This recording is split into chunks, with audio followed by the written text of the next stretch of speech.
آج سے 1400 سال پہلے ریگستان کی مسجد میں ایک انسان ایسی باتیں بیان کی جو آج ہماری آنکھوں کے سامنے دکھائی دے رہی ہیں۔ اور دوسری بات یہ ہے کہ کیا آپ نے اپنی زندگی میں کبھی سوچا کہ وقت پہلے سے کہیں زیادہ تیزی کے ساتھ گزر رہا ہے؟ آپ نے اپنی زندگی میں کبھی خود نوٹس کیا ہوگا کہ سال مہینوں کی طرح گزر رہے ہیں اور مہینے ہفتے کی طرح گزر رہے ہیں اور ہفتے دن کی طرح گزر رہے ہیں اور دن گھنٹوں کی طرح گزر رہے ہیں اور گھنٹے آگ کے شعلے کی طرح گزر رہے ہیں۔ تو سوال یہ پیدا ہوتا ہے کہ کیا یہ صرف ایک نفسیاتی احساس ہے یا اس کے پیچھے کوئی حقیقت پوشیدہ ہے؟ آئیے آج کی اس ویڈیو میں ہم آپ کو قیامت کی وہ 5 نشانیاں بیان کریں گے جسے اگر آپ نے دل لگی اور دل جمعی کے ساتھ سماعت کر لیا تو ساجد رضا اظہری یہ دعوے کے ساتھ کہہ رہا ہے کہ جب آپ صبح اٹھیں گے تو آپ کی زندگی بدلنا شروع ہو جائے گی۔ تو آئیے دیکھتے ہیں کہ سب سے پہلی نشانی کیا ہے۔ کیا کبھی آپ نے اپنے بزرگوں سے یہ بات سنی ہے کہ پہلے سال بہت لمبے ہوا کرتے تھے لیکن آج پلک جھپکتے ہی ہفتے گزر جاتے ہیں اور انسان کو احساس تک نہیں ہوتا ہے؟ تو سوال یہ پیدا ہوتا ہے کہ پہلے سال لمبے ہوتے تھے اور آج ایک سال ایک مہینے کی طرح کیوں گزر رہا ہے؟ تو میں آپ کو بتا دینا چاہتا ہوں کہ آج سے تقریباً 1450 سال پہلے پیغمبر اعظم نے بیان فرمایا لا تقوم الساعة حتى يتقارب الزمان فتكون الساعة كالشهر والشهر كالجمعة وتكون الجمعة كاليوم ويكون اليوم كالساعة وتكون الساعة كالذرمة بالنار۔ اس کا مطلب یہ ہے کہ پیغمبر اعظم صلی اللہ علیہ وسلم نے بیان فرمایا کہ قیامت اس وقت تک قریب نہیں ہوگی جب تک زمانہ آپس میں قریب نہ ہو جائے، یہاں تک کہ سال مہینے کی طرح اور مہینے ہفتے کی طرح اور ہفتے دن کی طرح اور دن گھنٹے کی طرح اور گھنٹہ آگ کے شعلے کی طرح گزرنے والا ہو جائے گا۔ تو سمجھ لینا کہ قیامت کا دن قریب ہے۔ اس حدیث کو سمجھنے سے پہلے ذرا اس دور کا تصور کریں جس دور میں یہ الفاظ بیان کیے گئے ہیں۔ یہ وہ دور تھا جہاں وقت کا شمار سورج کی حرکت، موسموں کی تبدیلیاں اور قافلے کی آمد و رفت سے کیا جاتا تھا۔ نہ اس وقت گھڑیاں تھی نہ اس وقت کیلنڈر کی درستگی تھی جو آج ہمارے سامنے موجود ہے۔ تو بتائیں مجھے کہ اس زمانے میں ایسے الفاظ کو بیان کرنا کہ ایک دور آئے گا جس دور میں زمانہ سکڑ جائے گا، اس کا مطلب یہ ہے کہ وقت اتنا تیزی کے ساتھ گزرے گا کہ آپ کو احساس تک نہیں ہوگا کہ ایک سال کیسے گزر گیا۔ یہ ایک ایسی پیش گوئی تھی جس کا تصور آج کا انسان بھی نہیں کر سکتا ہے۔ اس حدیث میں پیغمبر اعظم صلی اللہ علیہ وسلم نے ارشاد فرمایا کہ زمانہ تنگ ہو جائے گا، لوگوں کی زندگی اس طرح گزر جائے گی کہ ہم کیسے پیدا ہوئے، کیسے جوان ہوئے، کیسے بوڑھا ہوئے اور کیسے قبر چلے گئے، اتنی تیزی کے ساتھ وقت گزرے گا۔ اس حدیث کے تحت امام نووی علیہ رحمہ اور قاضی ایاز جیسے جید علماء نے بیان فرمایا ہے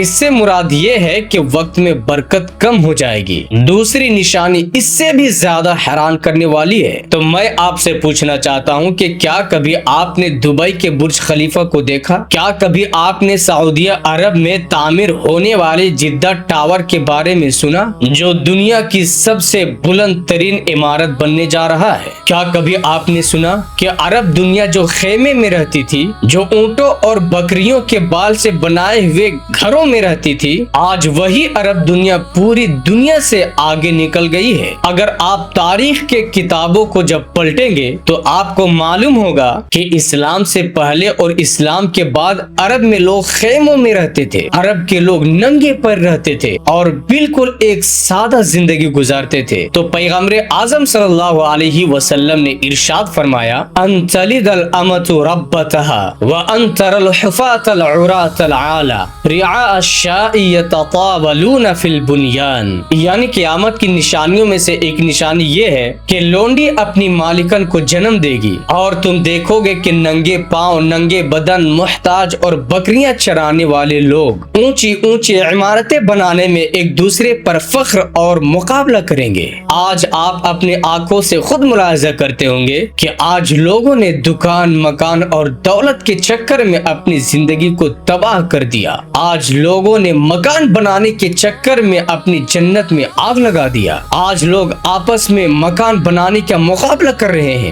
آج لوگ آپس میں گاڑیاں کا مقابلہ کر رہے ہیں۔ آج لوگ آپس میں دولت کا مقابلہ کر رہے ہیں۔ تو پیغمبر اعظم نے کیا فرمایا کہ جب غریب سے غریب لوگ اونچی اونچی عمارت بنانے لگے، لوگ آپس میں مقابلہ کرنے لگے، تو سمجھ جانا کہ قیامت کے دن قریب ہے اور اپنی زندگی کو بہتر بنانے کی کوشش کرنا۔ اب یہاں سے ہم تیسری نشانی کو بیان کرنے جا رہے ہیں۔ آپ نے کبھی اپنی زندگی میں خود نوٹس کیا ہوگا کہ آج پوری دنیا کی بنیاد سود پر کھڑی ہے۔ آج پوری دنیا میں سود اس قدر پھیل چکی ہے کہ لوگوں کا اس سے بچنا ناممکن ہو گیا ہے، جبکہ اللہ تبارک و تعالی نے کیا ارشاد فرمایا؟ وَأَحَلَّ اللَّهُ الْبَيْعَ وَحَرَّمَ الرِّبَا۔ اس کا مطلب یہ ہے کہ اللہ تبارک و تعالی نے تجارت کو حلال اور سود کو حرام قرار دیا ہے۔ آج پوری دنیا میں آپ کہیں بھی نظر گھما کر دیکھ لیں، ہر جگہ آپ کو سود خور، گھوس خور اور حرام خور ملیں گے۔ تو پیغمبر اعظم صلی اللہ علیہ وسلم نے کیا ارشاد فرمایا؟ ما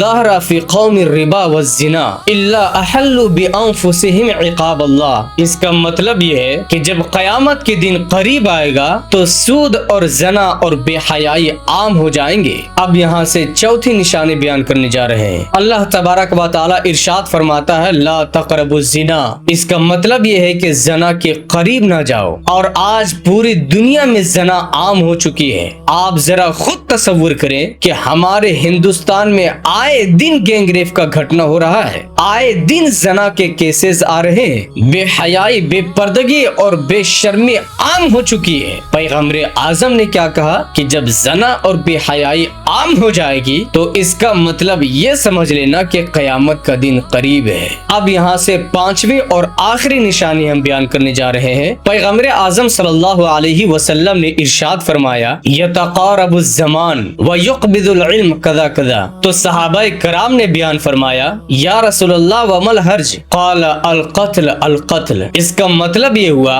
کہ قیامت کی نشانیوں میں سے ایک نشانی یہ بھی ہے کہ علم کو اٹھا لیا جائے گا اور قتل و غارت کثرت سے ہوں گے۔ آج آپ خود سوچیں، آج علماء کرام کثرت کے ساتھ انتقال ہو رہے ہیں، آج علماء کرام کثرت کے ساتھ وصال فرما رہے ہیں۔ پچھلے سال کا ڈیٹا ہے کہ 35,000 لوگ ایک سال میں قتل کیے گئے۔ اگر اس 35,000 لوگوں کو ہم ایک دن سے کیلکولیٹ کریں گے تو پتا چلے گا کہ ایک دن میں پورے ہندوستان میں 100 سے زائد لوگ قتل ہو رہے ہیں۔ اور پیغمبر اعظم نے کیا بیان فرمایا کہ ایک ایسا وقت آئے گا کہ لوگ کثرت کے ساتھ مارے جائیں گے، لوگ کثرت کے ساتھ قتل ہوں گے۔ تو سمجھ جانا کہ قیامت کا دن قریب ہے۔ تو میں کہنا چاہتا ہوں اے میری قوم کے مسلمان، ابھی بھی وقت ہے، توبہ کر لو، ابھی بھی وقت ہے، جہاں تک ہو سکے نیکیاں کما لو، ورنہ یاد رکھنا جس دن موت کی تلوار گردن پر چلی، آپ کو نہ یہ مکان کام آئے گا، نہ یہ دکان کام آئے گا، نہ یہ دولت کام آئے گی، نہ یہ شہرت کام آئے گی، نہ یہ عزت کام آئے گی۔